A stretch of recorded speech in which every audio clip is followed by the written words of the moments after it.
everyone. So today we're going to be wrapping up these past couple living room sessions we've been doing, looking through Matthew 14.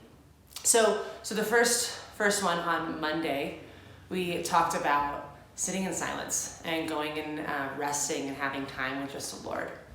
And then yesterday we talked about fear and what it looks like to live in that fear, but also what it looks like to not. And how we should really step aside and trust in the Lord instead of leaning into that fear, and how that's super hard and all those things. And today we're going to be wrapping up by being in Matthew 14, but this time we're going to be looking at the verses 28 through 33. And in here it says, "And Peter answered him, 'Lord, if it is you, command me to come to you on the water.' He said, 'Come.' So Peter got out of the boat and walked on the water and came to Jesus.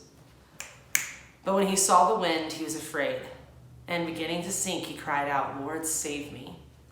Jesus immediately reached out his hand and took hold of him, saying to him, 'Oh, you of little faith, why did you doubt?' And when they got into the boat, the wind ceased, and those in the boat worshipped him, saying, 'Truly, you are the Son of God.'" And like I've said before, I know this is a story that we've heard, but I think it's super applicable to what's going on in our lives right now. I feel like we're in the boat, we're in the storm, and we're afraid, and we don't know what's happening. And Jesus is telling us to take that leap of faith, and it might look different for all of us in different ways. Maybe that leap of faith for you is simply just trusting him. Being able to submit that fear that we've been talking about over to him and trust him.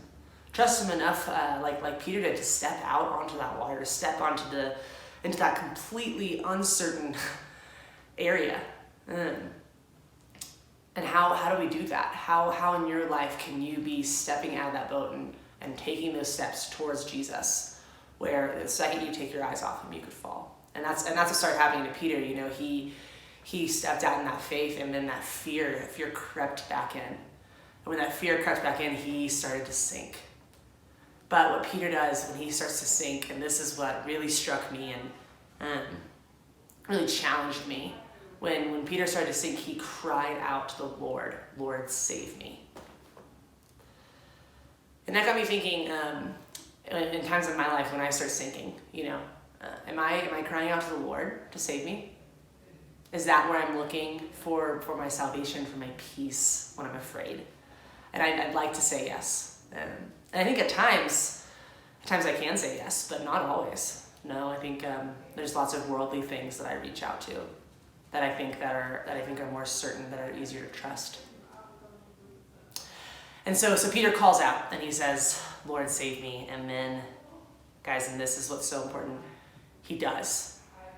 And when Peter's calling out, he's just saying, "Lord, pull me out of this water." That's all he's asking. But Jesus not only pulls him out of the water, puts him back in the boat safely, but then he calms the storm, something that Peter was not even praying for. He wasn't even asking for. So when we pray, when we cry out to the Lord, he answers our prayers. He does, and he hears us. And he answers in ways we never even expected, and in bigger things we could have ever imagined. And so today, I just want to encourage you guys that he is listening, that he is hearing our prayers, and ask you if you're crying out. If in those times when you start to sink, if you're crying out to him. And then to encourage us all to get out of the boat, get out of what we think is safe, get out of what we've created as what we hold on to, and take those steps into uncertainty that we think is uncertain. And those steps that we can't control, I guess is a better way to say it, to take those steps towards Jesus where he has got us, where we don't have ourselves, it's not in our power, it's all in his. So, thank you guys, love you, see you around.